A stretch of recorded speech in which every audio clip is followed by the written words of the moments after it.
Good morning. Well, it might not be a centennial, but 10 years ago this week at an AIGA conference in Vancouver, Bill Gentile and I gave a somewhat controversial talk that we called Culture is Not Always Popular, which was a bit of a rant against the idea that designers are perhaps a little too enamored with embracing popular culture. And we thought this was an opportunity also to start a platform for a kind of discussion among ourselves and with a much larger audience. That platform became Design Observer, and Design Observer is 10 years old this week.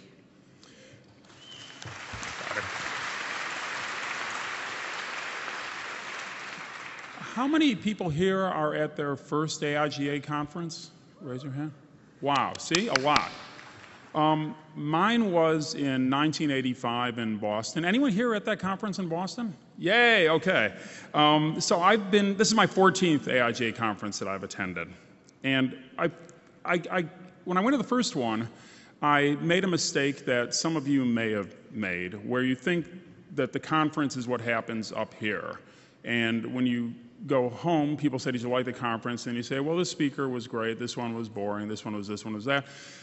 But the conference isn't up here. The conference is out there. You are the conference. And the real conference is really what happens in between this part and in between the people sitting in the seats and the people that are here. And as Jessica just said, it was 10 years ago at an AIGA conference that we announced this new website. When we started it, we didn't know where we were going to go with it. It started out very small, as everything does. And we didn't know what would happen. But something did happen, as you'll see in a short film. And it happened because of the community, I think, that started it. It happened because we conceived it at an AIGA conference, and because it's the AIGA community, and the idea this community can come together and contribute to something that really makes the thing significant, powerful, and enduring as it has for 10 years. So the thrilling prospect for all of you, and the only real relevance to this little 10-year anniversary, is that today, this week, here in Minneapolis, all of you here have within you something you could start. And sitting next to you, sitting around you, in front of you, behind you, are people that could help you get it started. It happened to us 10 years ago with me and Jessica and Bill, who can't be here but sends his regards. And it could happen to any of you this morning, this afternoon, tomorrow, this week. And so let that chance happen. We asked Andrew Sloat, a former student of mine and a wonderful young filmmaker, Teddy Blanks, a former employee at Winter House and a wonderful young filmmaker, to make a short film to commemorate this auspicious occasion. But let me just say this before we show you the film. To give you a sense of change and scale over a decade, when we launched our blog, we did it on a little WordPress theme. There was no Twitter. And thanks to all of you, Design Observer now has 647,000 Twitter followers. So thank you. Thank you, guys. I'm Bill Gentile. I'm Michael Bierut. I'm Jessica Helfand. I'm one of the founders of Design Observer. And I think we say like founding writers, actually. Well, the very beginning was a simple idea. The year was 1903. The year was 2003. And the notion of the blog was then pretty new. I actually have a sentimental memory of the way the site was at the very beginning. And if I had my way, I've often said that, the site would still have a chocolate brown background, an orange thing on the top.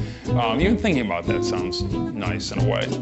10 years ago when we started Design Observer, I think that criticism was still very much riding the wave of print journalism. Over time, what has happened is that everything has gotten much more democratic. It has a huge impact on how we think about engaging with design audiences.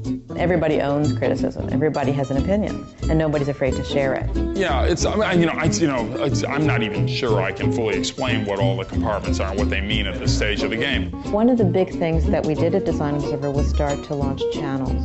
Observatory is kind of, the ground floor. That's where all the sort of things come in. That's the homepage. But we have a wonderful and I think active books received column on Design Observer. Design Observer's media channel, which has been blessed by the presence of Debbie Millman and her unbelievably prolific output in interviewing all sorts of people from all walks of life who have something to do with design. The media channel is also where the IPM podcast series will live and hopefully grow.